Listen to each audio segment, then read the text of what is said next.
तो हेलो मेरे प्यारे भाइयों एवं बहनों, क्या हाल चाल। उम्मीद करते अच्छे होंगे, अच्छी तरह से रहना भी चाहिए। तो जैसे कि कल की क्लास में मैंने सब्जेक्टिव क्वेश्चन पढ़ा था वास्तविक संख्या का। सब्जेक्टिव क्वेश्चन जिसका हमने नाम रखा था गन शॉट। क्या नाम रखा था? ओके रुक जाओ एक मिनट। मैंने नाम इसका रखा था गन शॉट। क्या रखा था? Gun shot. ये गन शॉट क्या होता है सर जी? पढ़ते जाओ समझ में आ जाएगा। जिसके तहत भी है सभी के सभी क्वेश्चन बनेगा। मैंने 6 सब्जेक्टिव क्वेश्चन दिया था। सब्जेक्टिव क्वेश्चन कितना? 6 वास्तविक संख्या का, जिसमें से मैंने बोला था कि 2 आएगा ही आएगा। नहीं पढ़े हो तो जाकर डिस्क्रिप्शन में लिंक दिया हूँ मैं, पढ़ लो जाकर, ठीक ना। तो आज की क्लास में हम क्या करने वाले हैं? ऑब्जेक्टिव। क्या करने वाले हैं? ऑब्जेक्टिव। और इसमें धांसू धांसू क्या करेंगे हम? ट्रिक। भैया मैथ का ट्रिक। और आज का क्लास किसी तरह एडजस्ट कर लो, अगला क्लास जो आएगा इसका ऑब्जेक्टिव वो तगड़ा वाला रहेगा। इसको आज डिजिटल बोर्ड पर पढ़ा देते हैं क्योंकि मेरे पास अभी सुविधा नहीं है। अगली बार से हम कोशिश करेंगे इससे बेहतर वीडियो और लाने का, ठीक ना। तो अब बिना बकवास किए हो क्या करते हैं, हम पढ़ाई को शुरू करते हैं। सबसे पहले अब क्या करना है? कॉपी पेन निकालो। क्या निकालना? कॉपी और पेन के साथ। और मैं जो चीज़ बोलूँगा उसको क्या करना? नोट्स करते जाना। पहला चीज़ क्या है? तो पहला चीज़ सर कि पूर्ण संख्या क्या है, ये पहले नोट्स करो। पूर्ण संख्या तो देखो, मैं अपनी भाषा में परिभाषा लिख देता हूँ, बोल दूंगा अपने मुंह से, प्लस में लिखा हुआ है यहाँ पर किताबी भाषा भी। वे संख्या जो जीरो से शुरू होकर आगे बढ़ती है उसको बोलते हैं कौन संख्या? पूर्ण संख्या। जैसे कि 0 1 2 3 4 डॉट डॉट डॉट कहाँ तक? इन्फिनाइट तक। एक मिनट। ठीक। थोड़ी सी हाफी आ रही है, कोई दिक्कत नहीं। अच्छा, प्राकृतिक संख्या किसको बोलते हैं? तो यदि पूर्ण संख्या से 0 को हटा दिया जाए तो जो संख्या बचता है उसको क्या बोलते हैं? प्राकृतिक संख्या। अर्थात गिनती की संख्या को ही प्राकृतिक संख्या कहते हैं जो 1 से शुरू होती हो। क्लियर? तो क्या ये चीज़ समझ में आ रही है? दूसरा क्या पढ़ेंगे सर? तो हम सम संख्या। सम संख्या वो संख्या, पहले मेरे बात सुनो उसके बाद नोट्स करना। सम संख्या वो संख्या होता है, इसमें 0 को हटाना पड़ेगा क्योंकि जीरो सम संख्या नहीं है। सम संख्या कौन संख्या? तो जो 2 से विभाजित हो जाए, मतलब वह संख्या जो 2 से पूरी तरह से कट जाए उसको बोलेंगे हम सम संख्या। जैसे 2 4 6 8 10 डॉट डॉट डॉट इनफाइनाइट तक, बहुत दूर तक जाएगा। और विषम संख्या किसको बोलेंगे? तो वही इसका उल्टा जो 2 से ना कटे, बस। ठीक ना। तो जैसे कि 1 3 5 7 9 11। भैया जैसे नोट्स करना कर लो, मेरे भाषा में जो बोल रहा हूँ उसको चाहे तो उसको कर सकते हो, चाहे लिखा हुआ उसको भी कर सकते हो, ठीक ना। अच्छा, भाज्य संख्या क्या है? तो भाज्य संख्या जिनके 2 से अधिक भाजक हो, यानी कि फैक्टर कितने हो? 2। कितने हो? 2। नहीं समझ में आया कोई बात नहीं, हम समझाते हैं। सॉरी। भाज्य संख्या क्या हो और अभाज्य संख्या क्या है? तो भाज्य संख्या वह संख्या कहलाता है जो अपने के अलावा किसी दूसरी संख्या से कटे। जैसे 4 है, 4 खुद से भी कट रहा है, प्लस में ये 2 से कट रहा है। और 6 देखो खुद से भी कट रहा है, प्लस में 2 से भी कट रहा है, 3 से भी कट रहा है। मतलब 6 को काटने वाला 1 2 3 3 गो है, और 4 को काटने वाला 1 2 है। और यहाँ पर बोला गया जिनके 2 से अधिक भाजक हो। भाजक किसको बोलते हैं? तो जो किसी को संख्या को काट सके। तो यहाँ पर देखो 8 को कौन कौन काट सकता है? तो देखो यहाँ 2 भी काटेगा 8 को, 4 भी काटेगा और 8 भी काटेगा। तो यहाँ पर देखो 8 को काटने वाला, यानी कि 8 का कितना फैक्टर है? तो 1 2 3। ठीक है। अगर मैं पूछूं 12 का, तो 12 का यहाँ लिखूंगा 2। 2 भी काट सकता है, 3 भी काट सकता है, 4 भी काट सकता है, 6 भी काट सकता है और 12 भी काट सकता है। तो यहाँ पर 12 को काटने वाला यानी कि विभाजित करने वाला यानी कि भाजक यानी कि फैक्टर कितने हैं? तो 1 2 3 4 5। ठीक है। कितने हैं? तो भैया 5 हैं। यहाँ पर 12 का फैक्टर कितने हैं? तो याद रखना 5 है। लेकिन यहाँ पर बोल रहा कि भाज्य संख्या, तो जिसका फैक्टर 2 से अधिक हो। और अभाज्य संख्या तो वह संख्या जो सिर्फ अपने आप से कटे, जिसका फैक्टर सिर्फ 1 हो, सॉरी 2 हो। फैक्टर कितने हो? 2 हो। मतलब वह तो सिर्फ अपने आप से कटेगा या तो 1 से कटेगा, बाकी बाद उसके अलावा किसी संख्या से ना कटेगा। अगर बोलेगा सर जी ये 6 में से कौन इंपॉर्टेंट है, तो हम सबसे बोलेंगे इंपॉर्टेंट यही है। अभाज्य संख्या क्या है? तो जो सिर्फ अपने आप से कटे। जैसे कि 2, 2 सिर्फ अपने आप से कटेगा, 3 सिर्फ अपने आप से कटेगा और 1 से कटेगा लेकिन हम 1 का वैल्यू नहीं देते हैं। 5 सिर्फ अपने आप से कटेगा, 7 अपने आप से, 11 13 17। और कौन कौन हो सकता सर? तो लिख लो 19 23, ठीक ना, 29। ये सब के सब क्या जो दिखाई दे रहा है वो क्या है? अभाज्य संख्या जो सिर्फ अपने आप से कटेगा। क्लियर? और इसी को पूरा शॉर्ट में यहाँ पे लिख दिया गया, मतलब इतना लंबा चौड़ा को यहाँ पे सारणी के रूप में एगो बना दिया गया जिसे लिखा है संक्षिप्त सारणी। ठीक है। चाहो ऐसे भी लिख सकते हो, लेकिन कुछ संख्या और है जिसको लिखना हम भूल जाएंगे, जो कि अभी लिख देते हैं। ठीक है, 6 को लिखा है यहाँ पे, कितना लिखा हुआ था, 6 संख्या लिखा हुआ था। 2-3 संख्या और है, कौन कौन संख्या, तो भैया लिख देते हैं। इसको मैं मिटा दूँ, इसको मिटा देता हूँ, ठीक। और लिखने का पूरा कोशिश करता हूँ। कहाँ पे लिखूँ, जगह भी तो मेरा खाली नहीं है, कोई बात नहीं, यहीं पे लिख देता हूँ, ठीक ना। तो एक और लिखना, कौन सर जी, परमेय संख्या, sorry sorry sorry sorry sorry, सह अभाज्य संख्या, क्या, सह अभाज्य, अभाज्य संख्या। इसका सिर्फ परिभाषा याद कर लो, इसको हम बाद में समझाएंगे, ठीक नहीं। सह अभाज्य संख्या वह संख्या है जिसका मोसो 1 हो, जिसका मोसो 1 हो, वह संख्या जिसका मोसो 1 हो उसको बोलेंगे सह अभाज्य संख्या, ठीक है, क्लियर। और आगे की ओर चलते हैं, और आगे की ओर चलने के बाद क्या याद करते हैं, रुक जाना 1 मिनट। अब अगला जो लिखना, ये 8वां नंबर में उसको लिखना परमेय संख्या, क्या लिखना, परमेय संख्या। और 9वां नंबर में लिखना अपरमेय संख्या। मतलब 9 संख्याओं के बारे में हमको डिटेल से याद करना पड़ेगा, तभी मेरा ऑब्जेक्टिव कंप्लीटली बनेगा। परमेय संख्या किसको बोलेंगे, तो जो P/Q के रूप में लिखा जा सके, लिखा जा सके बस। और अपरमेय संख्या किसको बोलेंगे, तो जो P/Q के रूप में,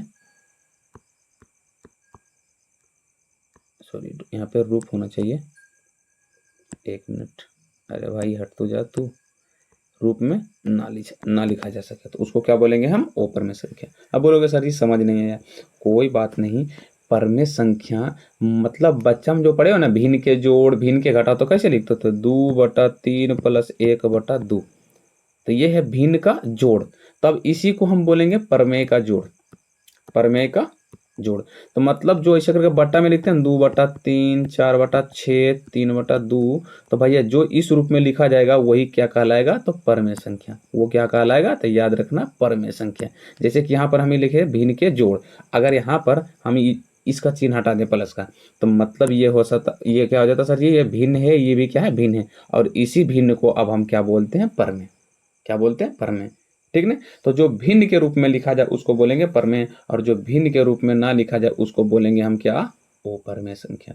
तो अब तुम्हारा मन में तो क्वेश्चन आता होगा सर जी कौन सी संख्या जो अपरमेय यानी कि P/Q के रूप में ना लिखा जाता, तो याद रखना रूट के अंदर में जितना हो। हालांकि देखो हमारा परिभाषा कुछ अलग है, लेकिन क्वेश्चन कैसे पूछेगा सब्जेक्टिव में उसका हम अलग से अभी क्या करेंगे, अलग तरीका से पूछा जाता है। जैसे पूछेगा कि √3 कौन सा संख्या है, परमेय संख्या की अपरमेय संख्या, तो भैया याद रखना रूट के अंदर में जितना भी संख्या हो वो कभी भी P/Q के रूप में नहीं लिखाता है, इसीलिए ये कौन संख्या है भैया, अपरमेय संख्या। लेकिन हाँ, अगर मैं यहाँ पे बोल दूं कि भैया √100 ये कौन संख्या, तो भैया √100 ही रूट से बाहर निकल जाएगा, कितना, 10, यानी कि 100 का वर्गमूल 10 होता है। तो भैया 10 एक कौन सा संख्या, परमेय संख्या। क्यों, क्योंकि इसके नीचे कोई नहीं, तो भैया कोई नहीं, तो 1 है, यानी कि 10/के कौन है, 1, तो ये हो गया परमेय संख्या। मतलब सीधा सीधी बात, जो रूट के अंदर है बाहर नहीं निकल सकता है वो कौन संख्या, तो याद रखना वो परमेय संख्या। और जो रूट सॉरी क्या बोले थे, जो रूट के अंदर है, क्या बोले थे, जो रूट के अंदर है बाहर नहीं निकल सकता है वो अपरमेय संख्या, और जो रूट के अंदर है और बाहर निकल सकता है वो कौन सा संख्या, परमेय संख्या। इसमें एक चीज और, पाई जो है, पाई को याद कर लेना, पाई एक अपरिमेय संख्या है, पाई एक अपरिमेय संख्या है। लेकिन पाई का जो मान होता है वो 22/7, वो कौन सा संख्या, तो याद रखना परमेय संख्या।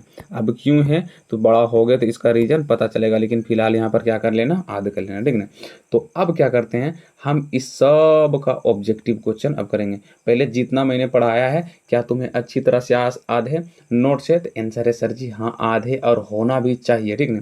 और यहाँ पर से क्या याद रखना पड़ेगा, परमेय संख्या और अपरमेय संख्या, प्लस में इस तरफ क्या याद रखना पड़ेगा, तो देखो क्या याद रखना पड़ेगा, सहअभाज्य संख्या, तो वैसे संख्या जिसका मोसो क्या आना चाहिए, 1 आना चाहिए, उसको क्या बोलेंगे, सहअभाज्य संख्या, क्लियर। और इस तरफ हम क्या याद करेंगे, ऊपर वाले में जो हम पढ़ाएं उसमें मोस्ट इंपोर्टेंट क्या याद रखना जरूरी है, तो भैया पहली पूर्ण संख्या 0, पहली प्राकृतिक संख्या मतलब छोटी प्राकृतिक संख्या जिसको नहीं बोलते हो, जैसे कि यहाँ पे हम लिखते हैं सबसे छोटी पूर्ण संख्या, तो भैया 0, सबसे छोटी प्राकृतिक संख्या 1, सबसे छोटी सम संख्या 2, सबसे छोटी विषम संख्या याद रखना 1।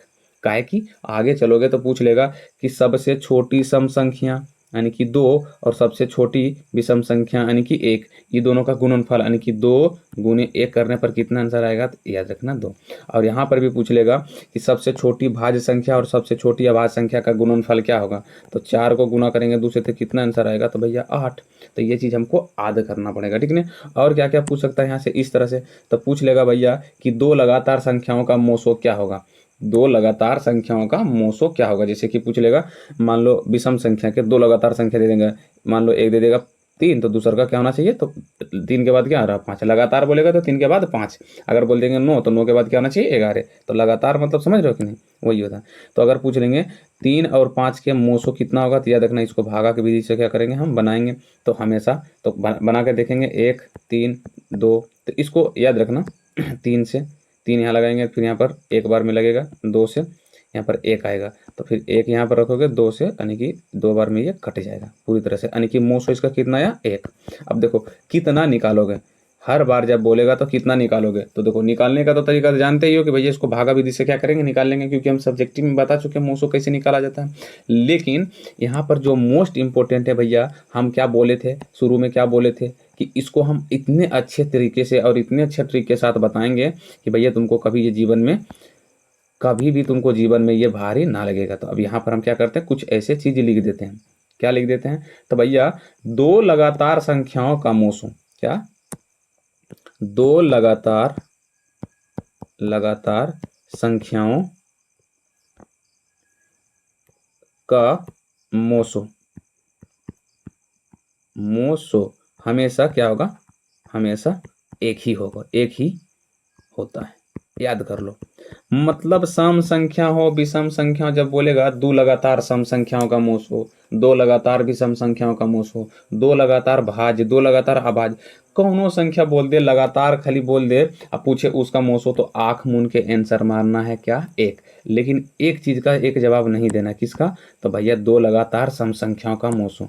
जैसे कि यहाँ पे सम संख्या लिखे था ना, कहाँ गया, देखो यहाँ पे हम सम संख्या के बारे में लिखे थे कि भैया 2 लगातार सम संख्या का पूछेगा मोसो, तो याद रखना इसका हमेशा आंसर होगा 2, इसका हमेशा आंसर मारना है 2।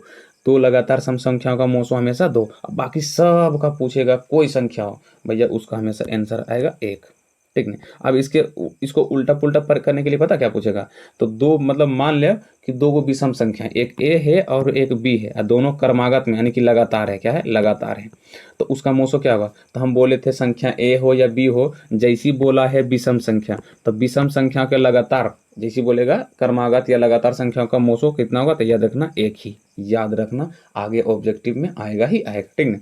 तो अब इसको हम खत्म करते हैं और चलते हैं किसके और, ऑब्जेक्टिव की ओर, किसकी ओर चलते हैं, ऑब्जेक्टिव की ओर, जिसको हम टाइप्स बाय टाइप्स पढ़ेंगे, ठीक है। टाइप्स बाय क्या करेंगे, टाइप्स पढ़ेंगे, ठीक है। चलते हैं ऑब्जेक्टिव की ओर। चलो भैया, तो आ चुका है तुम्हारे डिस्प्ले पर क्या, ऑब्जेक्टिव क्वेश्चन में। इसका रंग थोड़ा सा चेंज कर लेता हूँ, कौन सा रंग ठीक रहेगा, कौन सा, हाँ ये सही रहेगा, ठीक है। हाँ अब सही है। अब देखो भैया, तुमको क्या करना, पहला टाइप्स लिखना है, कॉपी में क्या लिखना वो निकालो, और उसके बाद लिखना टाइप्स फर्स्ट में, क्या लिखना है कि भैया परमेय और अप्रमेय का पहचान। हम पहला टाइप्स में क्या करेंगे, परमेय संख्या और अप्रमेय संख्या का पहचान करना सीखेंगे। और ओ यहाँ पर लिख देते हैं, इसको मिटाकर, इसको मिटाकर हम क्या करेंगे नीचे की ओर लिख देंगे, अप्रमेय संख्याओं का पहचान। मतलब पहला टाइप्स में, ठीक ना, जिसमें सारा का सारा हिसाब जितना भी मिलेगा उसमें हम परमेय संख्या और अप्रमेय संख्या को पहचानना चाहिए। अब मोस्ट इंपॉर्टेंट है भैया, ये बहुत ही इंपॉर्टेंट हिसाब है एग्जाम के नजरिए से, ठीक ना, तो इसीलिए हम चलते हैं इसको पहले खत्म करते हैं, ठीक ना। तो सबसे पहला क्वेश्चन बोला निम्नलिखित में से कौन सा परमेय संख्या, तो परमेय संख्या तो जो रूट से बाहर निकल जाए, परमेय जो रूट से बाहर ना निकले, तो देखो ये निकलेगा नहीं, अप्रमेय संख्या। क्या ये निकलेगा, देखो इसमें ये सर क्या है, ये क्या है, तो परमेय संख्या, लेकिन ये क्या है अप्रमेय संख्या। तो हम जब वास्तविक संख्या पढ़ा रहे थे तो परमेय और अप्रमेय जब आपस में मिल जाता तो ये भी क्या हो जाएगा, तो याद रखना अप्रमेय संख्या, क्या हो जाएगा अप्रमेय संख्या। रूट 6 भी अप्रमेय संख्या। और यहाँ पे देखो रूट दो कट जाएगा, बचेगा मेरे पास कितना 2, तो 2 कौन सा संख्या, तो याद रखना परमेय संख्या। क्यों, क्योंकि 2 जो है वो भिन्न के रूप में लिखा जा सकता है, तो इसीलिए इसका राइट आंसर हो जाएगा पर में। अब बोलोगे सर ये क्यों नहीं हुआ, तो भैया हम बता दिए ना, ई पर में संख्या लेकिन ये ओ पर में संख्या, और दोनों जब आपस में जुड़ा हुआ है तो मतलब ये दोनों के दोनों हो गया ओ पर में संख्या। क्या हो गया, ओ पर में संख्या, इसीलिए ये पर में संख्या नहीं है।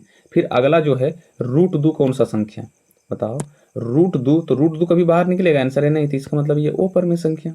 क्लियर। अच्छा यहाँ पर बोल रहा है निम्नलिखित में से कौन ओ पर में संख्या है, तो भैया जो रूट से बाहर ना निकलेगा। और यहाँ पे देखो 64/36 मतलब 64 निकल जाएगा 8 और 36 का निकल जाएगा 6 और 81 का निकल जाएगा 9 और 2.5 इसका नहीं निकलेगा। देखो यहाँ पे निकल जाएगा 49 का 7 और 9 का 3, तो ये सब रूट से बाहर निकल गया है। इसका एक, तो ये सब के सब p/q के रूप में लिखा जाएगा, तो इसका मतलब सब पर में संख्या, और ये देखो नहीं निकलेगा मतलब ये ओ पर में संख्या। क्लियर।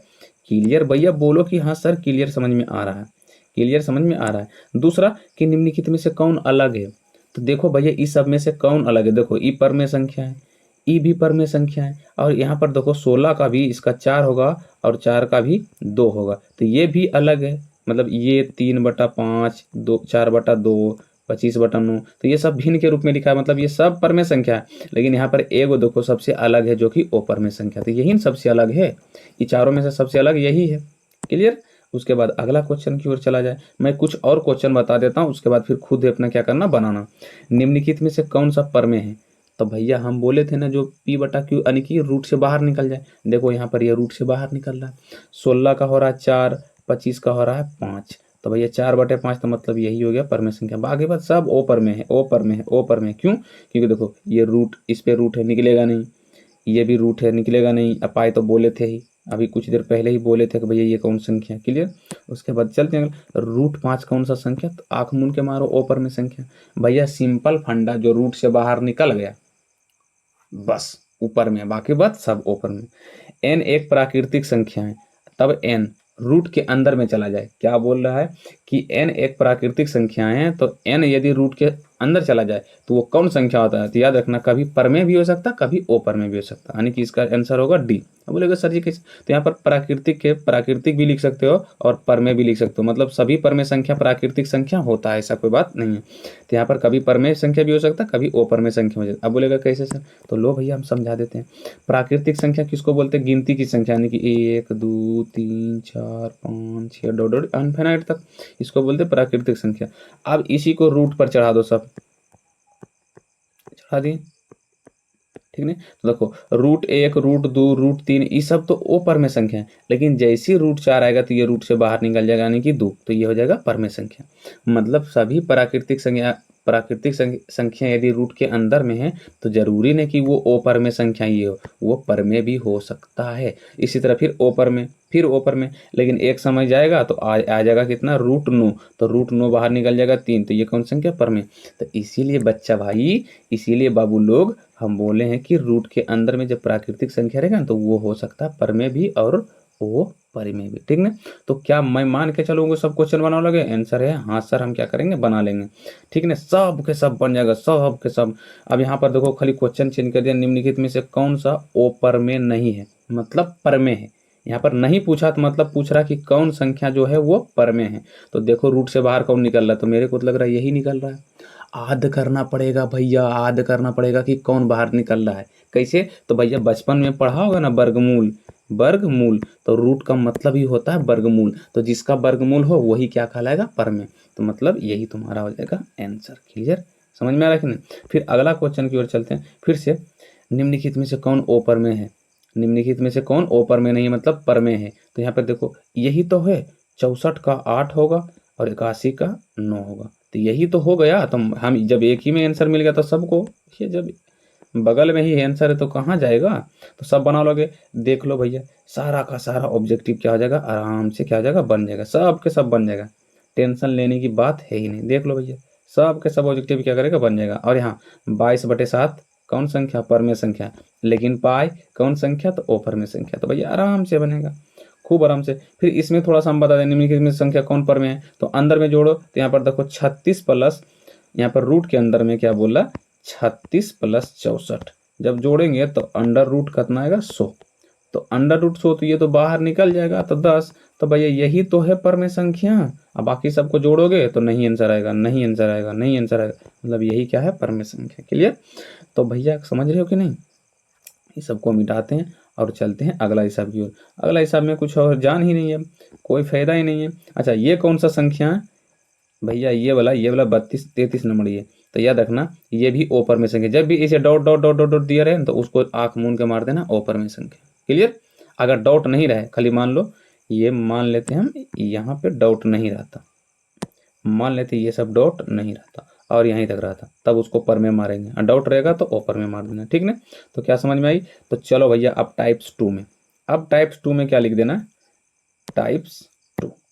अब लिखना है टाइप्स 2, जिसमें हम क्या करेंगे, दो हिसाब सीखेंगे बनाने के लिए। पहला तो P बटा Q के रूप में लिखने के लिए, P बटा Q के रूप में लिखने के लिए, और दूसरा में शांत और अशांत आवर्ती, शांत और अशांत आवर्ती, शांत और अशांत आवर्ती। मतलब कौन सा शांत है, कौन अशांत है। तो पहले P बटा Q के रूप में लिखने के लिए समझाते हैं। तो देखो भैया, बोल रहा है क्या कि संख्या 0 दशमलव क्या क्या, फिर से बोलो, 0 भाई 0.32 पर रेखरिंग को P बटा Q के रूप में लिखें, मतलब भिन्न के रूप में लिखें। लिखा जा सकता है? आंसर है हाँ, लिखा जा सकता। आखिर लिखा जाएगा तो आंसर कितना होगा, ये पूछा है। तो इसको हम कल की क्लास में कल नहीं बोल सकते हैं, 2-3 दिन पहले जो वीडियो अपलोड किए हैं सब्जेक्टिव में, उसमें हम अच्छा से बताएं कैसे निकालना है। तो भैया थोड़ा सा हम सीख लेते हैं कि भैया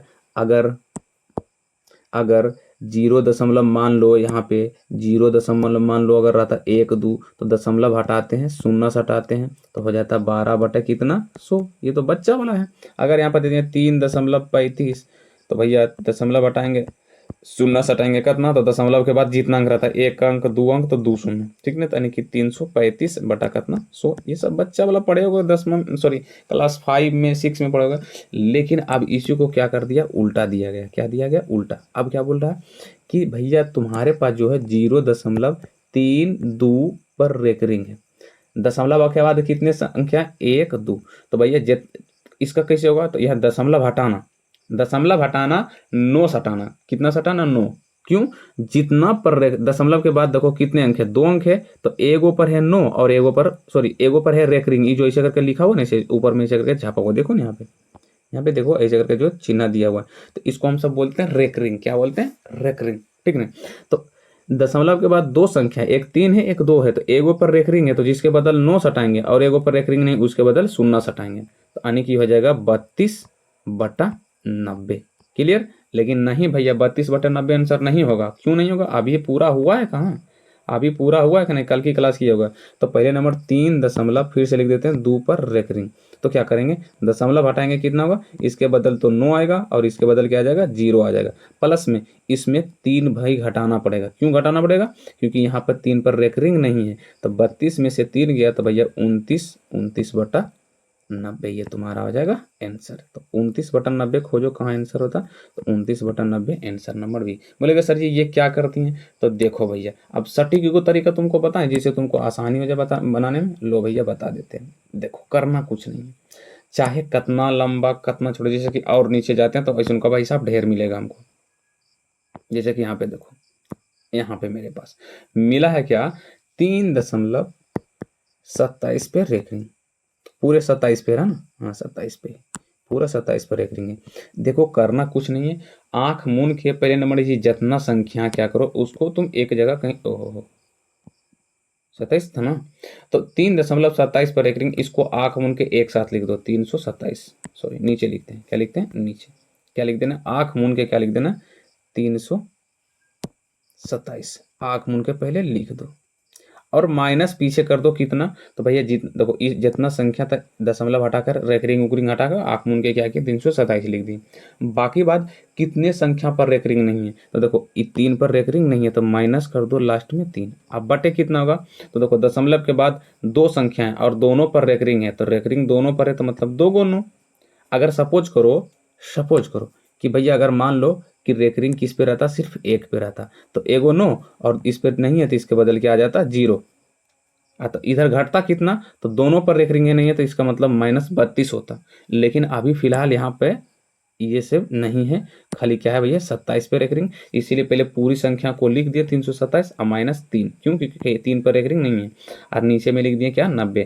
तो अब 327 में से 3 जाएगा तो कितना बचेगा, 300 कितना 24 बटे कितना आ जाएगा 99।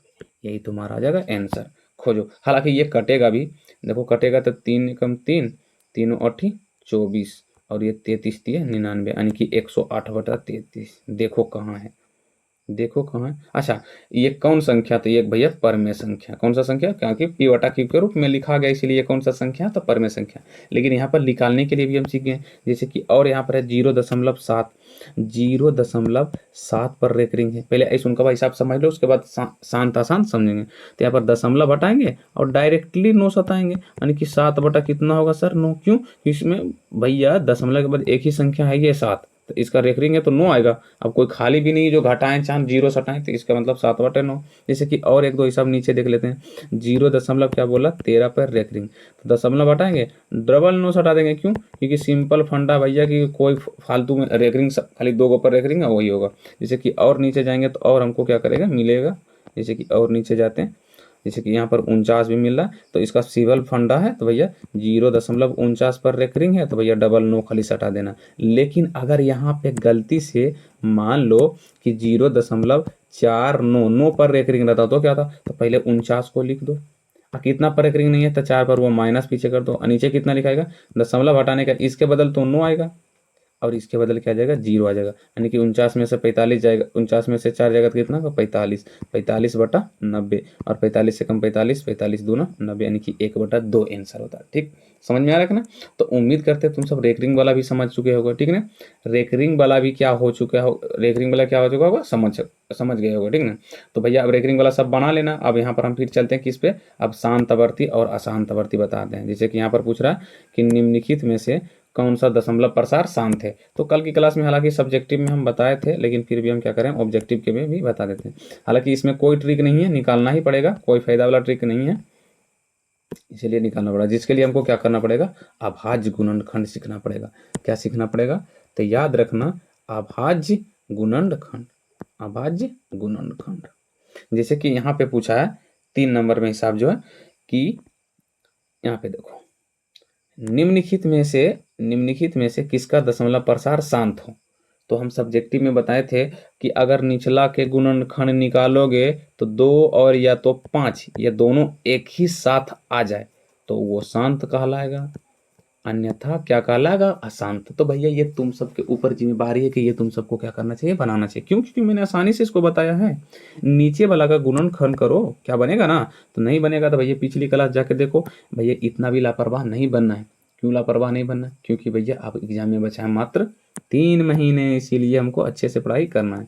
तो हम इसको छोड़ देते हैं, शांत अशांत वाला छोड़ देते हैं। क्यों छोड़ देते हैं, क्योंकि भैया ये इसको हम बता चुके हैं और पी बटा क्यू के रूप में तो भैया बता चुके हैं। तो ये सब के सब क्वेश्चन तुमसे आराम से क्या हो जाएगा बन जाएगा, आराम से क्या हो जाएगा बन जाएगा, क्लियर, ये सब के सब बन जाएगा। जैसे कि यहाँ पर पूछ रहा है ये वाला भी बन जाएगा। पी बटा क्यू के रूप में लिखेंगे तो क्यू का रूप क्या होगा, तो ये दशमलव हटाएंगे, शून्य हटाएंगे, यानी कि नीचे आएगा 1000 का, कि रेकरिंग नहीं है तो यानी कि 375/1000, ठीक ना। तो अब यहाँ पर 1000 का करो अभाज्य गुणनखंड, अभाज्य गुणनखंड करो। ये वाला हिसाब जो है इम्पोर्टेंट है, रुको मैं बता ही देता। तो नीचे वाला 1000 का क्या करना है तुमको गुणनखंड करना है 1000 का। तो 2 से 500, 2 से 250, फिर 2 से कितना आएगा 175, फिर 2 से कितना आएगा 175 कहाँ से आ जाएगा भैया, काम कर रहे हैं 125 आएगा, 1 मिनट रुक जाओ, 100 कितना आएगा 25 आएगा। फिर यहाँ पर 5 से लगाएंगे तो 25, फिर 5 से लगाएंगे तो 5, फिर 5 से लगाएंगे तो कितना है। तो अब इसमें बताओ 2 कितना बार आया 3, यानी कि 2 पे पावर 3 गुने 5 कितना बार आया था, यानी कि 3 5 पे पावर 3। तो खोजो, तो मेरे को तो लग रहा सी में आंसर होगा, देख लो सी में है कि नहीं, 2 पे पावर 3 और 5 पे पावर 3। तो यही पूछ रहा थोड़ा सा अभाज्य गुणनखंड विधि द्वारा, कोई दिक्कत वाली बात नहीं है। ठीक ना। अब यहाँ से टाइप्स होगा थर्ड मेरा स्टार्ट, टाइप्स 2 खत्म हो चुका है, अब टाइप्स थर्ड। क्यों? क्योंकि टाइप्स 2 बना के देखना भैया, रोक रोक के। अब हो जाएगा टाइप्स थर्ड, जो जहाँ से सबसे ज़्यादा क्वेश्चन पूछा जाता है, जिसमें हम मोसो निकालना सीखेंगे। क्या निकालेंगे? मोसो, यानी कि HCF, HCF निकालना क्या करेंगे? सीखेंगे। ठीक ना। तो भैया HCF निकालना सीखेंगे और इसमें भैया बनाते जाएंगे, आते जाएगा। ठीक ना, क्लियर। HCF और LCM, सॉरी HCF और LCM, ये टाइप्स थर्ड है, बस यही लास्ट है और बाकी बाद ये खत्म चैप्टर, ये हो जाएगा चैप्टर खत्म।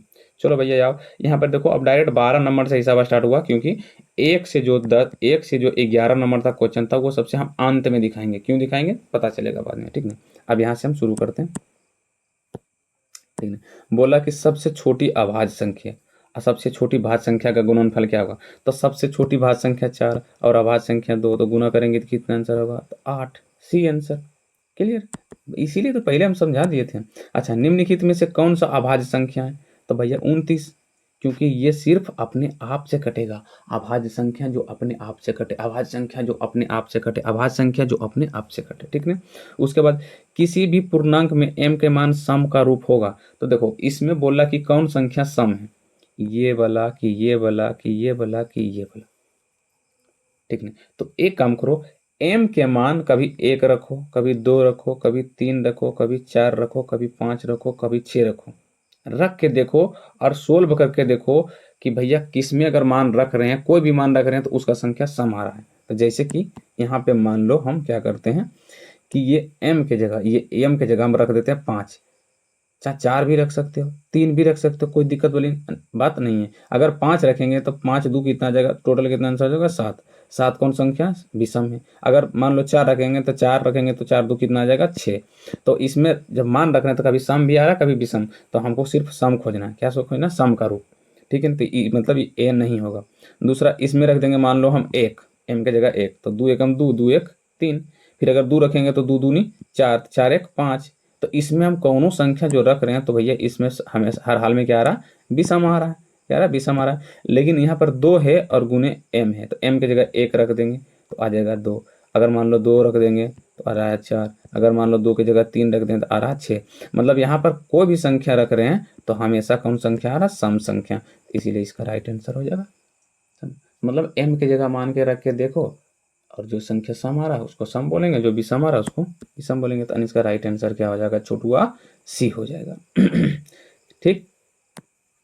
उसके बाद निम्नलिखित में से कौन अभाज्य संख्या? तो भैया 23, जो कि अपने आप से कटेगा। 75 देखो, 25 5 सबसे कट रहा है, 12 तो ढेर से कट रहा है, 15 3 से भी 5 से भी कट रहा है। ठीक है, इसीलिए आंसर हो जाएगा 23। भैया बताए हैं। उसके बाद यहाँ पे बोल रहा है 16 में कि 2 10 20 का लोसो और मोसो का अनुपात क्या है? तो पहले लघुत्तम और महत्तम दोनों निकालो। तो भैया देखो, लघुत्तम निकालने का बच्चा में ट्रिक क्या होगा, तुम सभी से किएगा कि भैया डायरेक्ट क्या करो, लिखो ऐसे ऐसे लिखो, 2 10 20, 2 से लगाओ 1 5, फिर 10, फिर 5 से लगाओ 1 1 2, और 2 5 10, 10 दूना 20, यानी कि एलसीएम जो मेरा आया 20 आया। एलसीएम जो आया 20 आया। तो पहले एलसीएम निकाल देते हैं। एलसीएम, एलसीएम जो आया कितना आया? 20 आया। अच्छा, तो एचसीएफ यानी कि लोसो क्या, सॉरी मोसो क्या आएगा? तो इसको डायरेक्ट एक तरीका बताते हैं निकालने का। यहाँ पर क्या बोला? 2 10 20, कौन ऐसा संख्या है जो ये तीनों को काट रहा है? पहला संख्या तो 1 है जो भैया ये तीनों को विभाजित करेगा। दूसरा 2 है, मतलब ये 2 ही संख्या है जो ये दोनों तीनों को क्या करेगा? विभाजित करेगा। अब ये दोनों में से कौन होगा मोसो? तो भैया बड़ा कौन है? ए। तो मतलब इसका मोसो कितना हो जाएगा? 2। इसका मोसो कितना हो जाएगा? तो याद रखना भैया 2, ऐसे निकालना है। जैसे कि अभी बोलेंगे हम कि बताओ भैया 15, एक मिनट, 15 और 45 का मोसो क्या होगा? तो कौन कौन संख्या इसको काट रहा है? पहले ये देखो, 1 3 भी काट रहा है, 5 भी काट रहा है, और दोनों को काटना चाहिए। जैसे कि 9 देंगे तो 9 45 को काट रहा है लेकिन 5 को नहीं काट रहा था, इसीलिए ये संख्या हम नहीं दे सकते हैं। अब क्या देंगे? 15। मतलब ये 4 संख्या जो ये दोनों को क्या कर रहा है? विभाजित कर रहा है। अभी चारों में से बड़ा कौन है? 15। तो मतलब यही तुम्हारा हो जाएगा मोसो आंसर। ठीक, क्लियर क्लियर क्लियर, समझ में आ रहा है कि नहीं? क्लियर। तो यहाँ पर देखो, मोसो भी निकाल लिए और लोसो भी निकाल लिए। अब पूछ रहा है लोसो का अनुपात और मोसो का, तो मतलब पहले लोसो का लिखेंगे, तो लोसो को यानी कि 20, और अनुपात का चिन्ह तो ऐसे ही होता है, और 2, तो 20 को काटेंगे 10 से और इसको काटेंगे 2 से, यानी सॉरी 1 से, यानी कि 10 अनुपात क्या आ जाएगा भैया 1, 10 अनुपात 1। अनुपात तो भैया जानते ही होगे ना, अनुपात मतलब भागा होता है, तो भैया इसका आंसर हो जाएगा 10 अनुपात 1, बी आंसर, ठीक ना। उसके बाद फिर बोल रहा है कि क्या बोला कि यदि 65 और 117 का मोस हो, 65 m माइनस 117, तो पी का सॉरी किस रूप में m के रूप का है, तो m का मान क्या होगा। ये कौन सा हिसाब है भैया, मुझसे नहीं होगा, ये मुझसे नहीं बन सकता, ठीक है। सबसे छोटी भाज्य संख्या और सबसे छोटी अभाज्य संख्या का मोसो कितना होगा। हम क्या बोले थे, सबसे छोटी भाज्य संख्या पहले क्या है, तो भैया 4, और सबसे छोटी अभाज्य संख्या क्या है, तो भैया 2, इसका मोसो निकालेंगे 2 दूनी 4, ये तो कट जाएगा डायरेक्ट, तो इसका आंसर आ जाएगा तुम्हारा 2, यानी कि बी राइट आंसर। अब बोलोगे सर जी आप तो बताए थे कि भैया सबका मोसो 1 होगा और बाकी बात खाली सम संख्या था। हम बोले थे लगातार संख्या, हम ये थोड़ी ना बोले थे कि भाज्य संख्या, हम बोले थे कि जब 2 लगातार संख्याओं का मोसो पूछेगा तो सबका 1 देना, सिर्फ सम का पूछेगा तो 2 देना। तो यहाँ पर तो लगातार नहीं है, यहाँ पर एक भाज्य है तो दूसरा अभाज्य है, और वो भी एक छोटी है तो दूसरा बड़ी है, ठीक ना। उसके बाद बोला कि 96 का अभाज्य गुणनखंड क्या होगा, तो पहले गुणनखंड निकालो, पहले निकालो भैया गुणनखंड कितना, तो 96 का 96 का, तो 2 से लगाएंगे तो कितना आएगा, 2 चौके 8 यानी कि 48, ठीक ना। 2 को 24, फिर 2 से लगाएंगे 12 बार में कटेगा, फिर 2 से लगाएंगे 6 बार में कटेगा, फिर 2 को 3 बार में। अब इसमें कैसे लिखाएगा, 1 2 3 4 5, यानी कि 2 पे पावर 5 और गुने 3 पे पावर 1, तो मेरे को तो लग रहा सी ही आंसर होगा। देख लो भैया, 2 पे पावर 5 और 3 पे पावर क्या 1, तो ये राइट आंसर, तो भैया इसका आंसर हो जाएगा सी। फिर अगला आंसर बोल रहा है कि लोसो और मोसो का अनुपात, तो भैया पहले लोसो तुम निकाल लो, क्या कि यही तुम्हारा हार्ड होगा। 6 8 22, 2 से लगाएंगे, 2 तिहाई 2 चौके और 11 दूनी क्या हो जाएगा 22, और कोई से नहीं कट रहा सर, तो सबको आपस में गुना कर दो, तो 11 2 2 गुना 6 सॉरी 2 गुना 3 6 और 6 चौका 24, और 24 गुना 11 करेंगे, 24 गुना 11 तो कितना आंसर आएगा, तो 24 4 एकम 4 2 6, यानी कि यहाँ पर 6 और 2 यानी कि कितना आ रहा है 264, यानी कि एलसीएम तुम्हारा जो निकल के आ रहा है फाइनली, एलसीएम जो आ रहा है 264 आ रहा है, एलसीएम जो आ रहा है, यानी कि लोसो 200 कितना आ रहा है 64। अच्छा मोसो तो देखो कौन कौन संख्या इसको काट रहा है, तो देखो इस सब को, तो 2 तो पहला है जो संख्या काटेगा, और 1 है, और 1 है, इसके अलावा कोई संख्या नहीं है।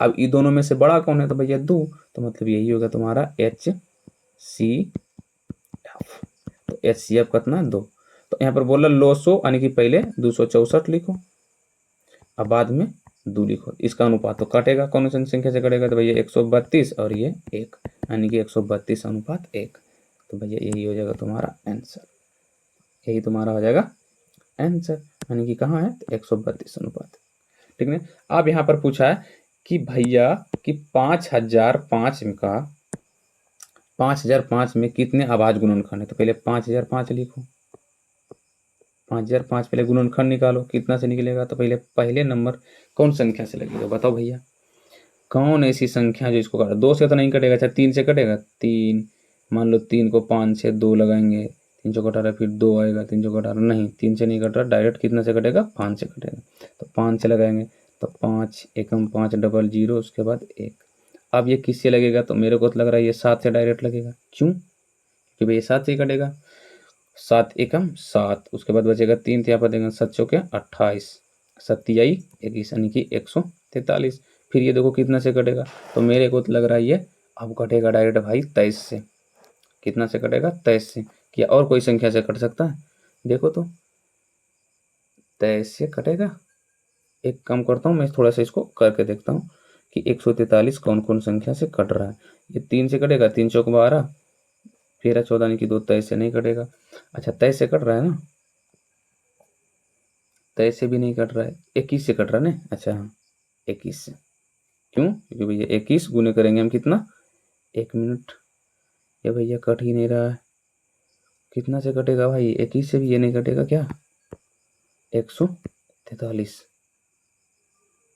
21 दिया 63 आएगा, 43 कितना से कटेगा भाई, कितना से कटेगा बता दो, थोड़ा हेल्प मी गाइस। पता नहीं। अच्छा कोई बात नहीं, तुम सब क्या कर लेना, क्योंकि मेरा माइंड अभी यहाँ पे काम नहीं कर रहा। माइंड काम करने का क्या बात, थोड़ा सा इसमें लगता है गड़बड़ा गया। 7 से ओ भाई 7 एकम 7, ठीक नहीं। तो 7 3 यहाँ पर, 7 चौके 28 बचेगा 21। ठीक तो बनाए हम, हमको तो कोई दिक्कत नहीं लग रहा है। कितना से कटेगा, 17 से कटेगा क्या? पता नहीं कितना से कटेगा भैया। 7 के अच्छा 11 से, 11 अबे भाई 11 से कट रहा है। 11 एकम 11, 11 तिया 33 से। बताओ तो इतना छोटा चीज दिमाग खराब कर रहा था, बताओ तो अच्छा कोई बात नहीं, दिमाग का दही कर दिया, ठीक ना। तो यहाँ पर 5 से कटा, 7 से कटा, 11 से कटा, 13 से। यहाँ पर देखो एक अभाज्य संख्या, दो अभाज्य, यहाँ पर पूछ ही नहीं रहा कि भैया 5005 के कितने अभाज्य गुणनखंड होगा। तो इसमें 1 2 3 4, तो टोटल आंसर हो जाएगा 4। भैया 5 भी अभाज्य, 7 भी अभाज्य, ये कितना था 11 भी अभाज्य, 13 भी क्या अभाज्य, ये सब के सब अभाज्य संख्या है। तो पूछ रहा कितने, जब इसको हम गुणनखंड किए, जब इस सब का हम अभाज्य गुणनखंड किए 5005 का, तो इसमें कितने अभाज्य संख्या आया था, याद रखना 4 को। टोटल कितना आया था 4 को, इसीलिए इसका आंसर हो जाएगा 4। रियली सॉरी, क्योंकि थोड़ा सा ज़्यादा डिस्प्ले को देखते देखते मेरा आंख दर्द कर रहा था, जिसके लिए थोड़ा सा दिमाग नर्वस आ जाता, तो नहीं काम करता। कोई बात नहीं। दो लगातार संख्याओं का मोसो हमेशा एक, बोले थे ना। यदि ए और बी अभाज्य संख्या है तो उसका लोसो क्या होगा, तो भैया लोसो ए भी होगा, क्योंकि लोसो मतलब जैसे कि दो अभाज्य संख्या हो तो भैया लघुत्तम कुछ ना निकालता तो क्या करता, दो संख्या जैसे बोलेंगे 2 और 3 का लघुत्तम निकालो, तो नहीं निकाला तो दोनों को गुना कर देते। इसीलिए मान लो ए है एक बी है, अब दोनों को क्या करेंगे गुना, तो ए गुना बी बराबर क्या होता है ए बी, क्या होता है ए बी। हाँ अगर पूछता है दो अभाज्य संख्याओं का, दो लगातार अभाज्य संख्याओं का मोसो तो एक, लेकिन अगर लोसो पूछेगा तो सीधे ए बी एकदम देख के एकदम खड़ा के अनुसार मानो। इस सब में कोई बड़ा थी है ही नहीं। दो परमेय संख्याओं के बीच कितनी परमेय संख्या हो सकती है, याद रखना बाबू मेरे अनंत, ठीक है। निम्नलिखित में से कौन अभाज्य संख्या, तो भैया 13। अभाज्य संख्या का मोसो कितना होता, तो बोले थे ना एक।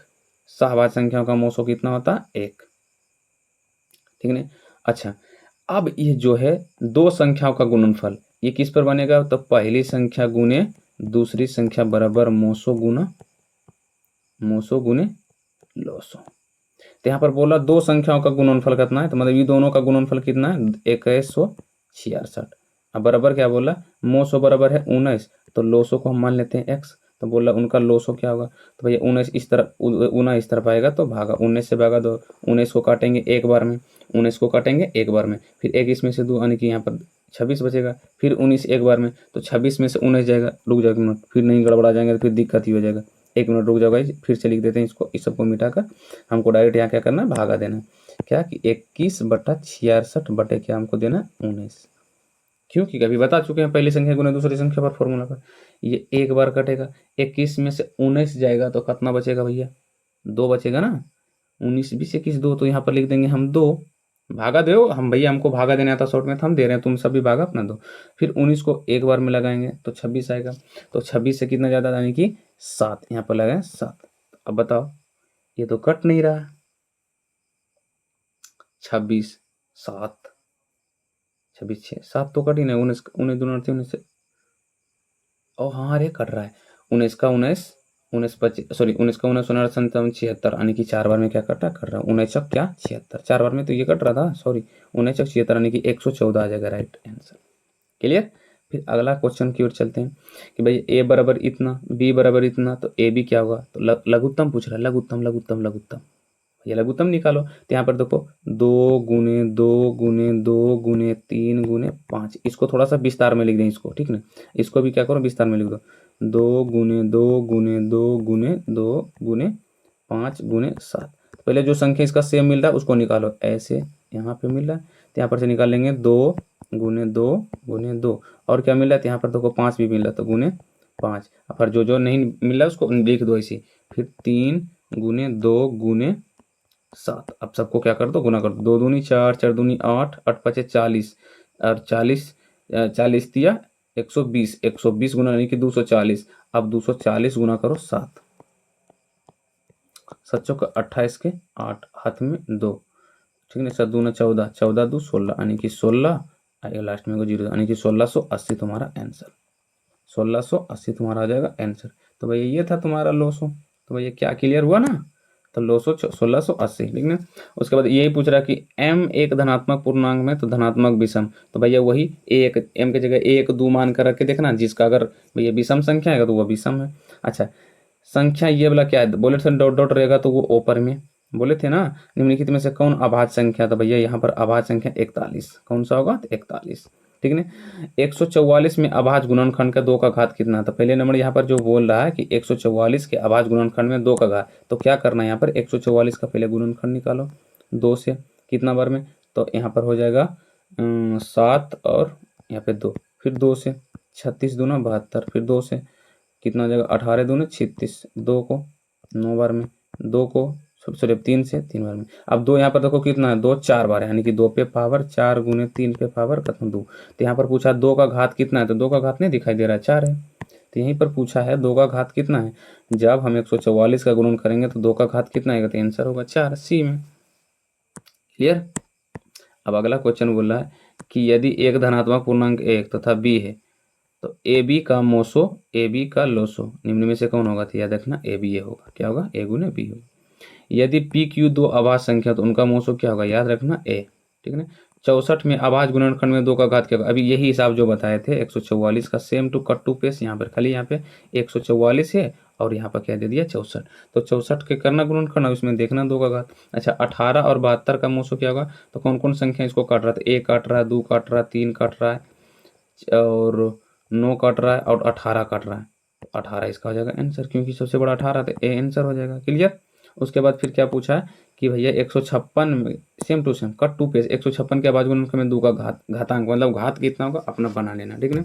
उसके बाद 2 घन पूर्णांकों ए और बी है तो ए बी लोसो B C but A B, तो इसका आंसर हो जाएगा 1, क्यों, क्योंकि अभी हम जो कुछ देर पहले पढ़े थे कि भैया कि यहाँ पे देखो ये वाला, हाँ, कि किसी धनात्मक पूर्णांक किसी धनात्मक पूर्णांक ए बी के ए बी का मोसो तथा लोसो निम्न में से सॉरी का लोसो निम्न में से कौन है, तो यहाँ पर पढ़े थे ए गुने क्या है बी, तो मतलब ए बी का मोसो गुने ए बी का लोसो बराबर क्या ए गुने बी, याद रखना। अब यहाँ पे नीचे चलते हैं थोड़ा सा, तो मोसो ए बी का मोसो और ए बी का लोसो बराबर लिख सकते हैं कि ना ए गुने बी, और नीचे भी है ए बी, तो ए गुने बी मतलब ए बी, बटे क्या जाएगा ए बी, तो ए बी घटाते एक आंसर, इसका राइट आंसर हो जाएगा ए। क्लियर, समझ में आ रहा है कि नहीं, आंसर है हाँ सर जी समझ में आ रहा है, ठीक है। निम्नलिखित में से कौन युग्म सह अभाज्य संख्या है, तो भैया ये 2 संख्याओं का जब मोसो हम निकालेंगे देखो किसका आंसर एक आता है, किस जिसका आंसर एक आएगा वही सह अभाज्य संख्या होगा। यहाँ पर कौन होगा, तो याद रखना 18 और 25, करके देखना भैया, हम तो कर लिए, ठीक है। निम्नलिखित में से कौन यौगिक संख्या, ये क्या है, निम्नलिखित में से कौन यौगिक संख्या है, भैया ये क्या पूछ लिया, अच्छा मतलब भाज्य संख्या पूछ रहा है, कौन भाज्य संख्या, तो भैया 21, बाकी बस सब अभाज्य संख्या। क्लियर। अगला क्वेश्चन की ओर चलते हैं, निम्नलिखित में से कौन अभाज्य संख्या, तो अभी तुरंत बताए थे 31, 2 संख्याओं का मोसो इतना लोसो इतना, तो उनमें से एक संख्या इतनी है, तो भैया बना लेना पहली संख्या गुने दूसरी संख्या पर, ठीक ना। उसके बाद बोल रहा है कि इतना इतना का मोसो, तो भैया मोसो भी निकाल लेना, ये कहा बताएं हम। फिर से पूछ रहा 2 संख्याओं का गुणनफल, यानी कि पहली संख्या गुने दूसरी संख्या का मान दिया हुआ है बराबर मोसो गुने लोसो, यानी कि यहाँ पर देना पड़ेगा इधर इस तरफ हो जाएगा 86 70 बराबर कितना हो जाएगा 17 गुने एक्स, तो इस तरफ गुना इस तरफ आएगा भाग, काट देना अपना, कर लोगे ना आंसर है सर, हाँ हम कर लेंगे, इतना छोड़ दीजिए आगे बढ़िए, तो हम बढ़ते हैं आगे। उसके बाद फिर क्या पूछ रहा है, उसके बाद 192 के अभाज्य गुणनखंड में 2 का घात, वही फिर से, फिर क्यू के घनात्मक पूर्णांक में निम्नलिखित में से कौन घनात्मक पूर्णांक है, मान रखे देखना क्यू में सॉरी घनात्मक पूर्णांक यहाँ पर नहीं है, तो मतलब विषम पूर्णांक नहीं है, तो मतलब सम पूर्णांक कौन है, तो रख के देखना भैया, जो संख्या सम आएगा वही सम। 2 लगातार सम संख्या का मोसो बोले थे ना 2, बोले थे ना भैया। अब तुम सबसे हमको लगता है उम्मीद करते हैं सब बन जाएगा, कितना हिसाब है और बहुत हिसाब है, हमको लगता है सब बन जाएगा। अच्छा अब है ही कुछ नहीं, हिसाब ही कुछ नहीं है, तो क्या करते हैं एक दो गो और बता, ओ भैया स्क्रीनशॉट क्यों मरा गया, हट जाओ, ये स्क्रीनशॉट क्यों मरा गया भाई, कहाँ चला गया ये, चलो भैया आ जाते हैं, ये क्या हो रहा है, हाँ चलो ठीक है, कहाँ पे थे, हिसाब नंबर हाँ ये बोला 48 जो मोस्ट इम्पोर्टेंट है, ये मोस्ट इम्पोर्टेंट बोला यदि पी क्यू अभाज्य संख्या है तो यहाँ पर पी क्यू, पी मतलब पी पर पावर 3 और क्यू और पी स्क्वायर क्यू का मोसो क्या होगा। ऐसा उनका बा स्थिति में जब मोसो पूछ ले बबुआ मेरे कुछ नहीं करना, कॉमन निकालो। इस तरफ पी कितना कॉमन निकलेगा, देखो इस तरफ 3 इस तरफ 2 यानी कि पी स्क्वायर में कॉमन निकलेगा, और इस तरफ भी क्यू इस तरफ भी क्यू यानी कि ये कॉमन बाहर निकलेगा। ठीक है ना, यानी कि जो कॉमन निकाले पी स्क्वायर कितना है क्यू, तो मतलब यही तुम्हारा आंसर भी होगा। खोजो कहाँ है, यानी कि बी में पी स्क्वायर क्यू। ऐसा उनका बा अगर पूछ ले तो ठीक नहीं। और इस सब में अभाज्य गुणनखंड के घात 3 का घात पूछ रहा है, यदि ए बराबर इतना बी बराबर इतना, तो ये सब इजी है, गुणनखंड है, ये सब भी इजी है, गुणनखंड है। मतलब जब 156 का अभाज्य गुणनखंड करोगे 2 का घात 3 का घात और 13 का घात सब आपको उसमें जोड़ देना, जो आएगा वही आंसर होगा। मेन जो इंपॉर्टेंट था हम वो बता चुके हैं, बाकी बात अब हिसाब हो चुका है खत्म। तो उम्मीद करते हैं ये जो होगा चैप्टर अच्छी लगी होगी।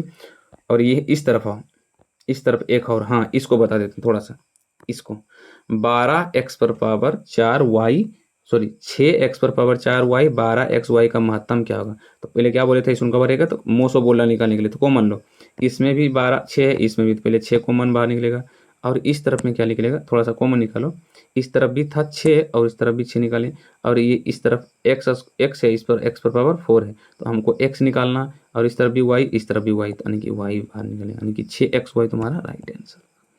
ठीक ना, तो भैया उम्मीद करते हैं ये क्लास अच्छी लगेगी, और बाकी बात कोई हिसाब ऐसा जो है नहीं बनेगा, सबका सब बन जाएगा। सब ऊपर में हम क्या करें बनाते आए हैं, इसीलिए ये क्लास को यहीं तक रहने देते हैं, मिलते हैं कल की क्लास में। आज के लिए रियली क्या भैया सॉरी, क्यों, क्योंकि सॉरी इसीलिए भैया मेरा जो है मोबाइल का कैमरा थोड़ा सा, मतलब समझ सकते हो कि जब चालू करते हैं तो वो वापस फेंक देता है, चालू करते हैं वापस फेंक देता है, इसीलिए मोबाइल को रीस्टार्ट करने के लिए बोल रहा है। तो उसको रीस्टार्ट करेंगे तो कल की क्लास और मस्त आएगा। कौन आएगा, कल की क्लास जो कि हम बहुपद पढ़ेंगे वो और मस्त आएगा। आज के लिए इतना ही, मिलते हैं कल की क्लास में। जय हिंद।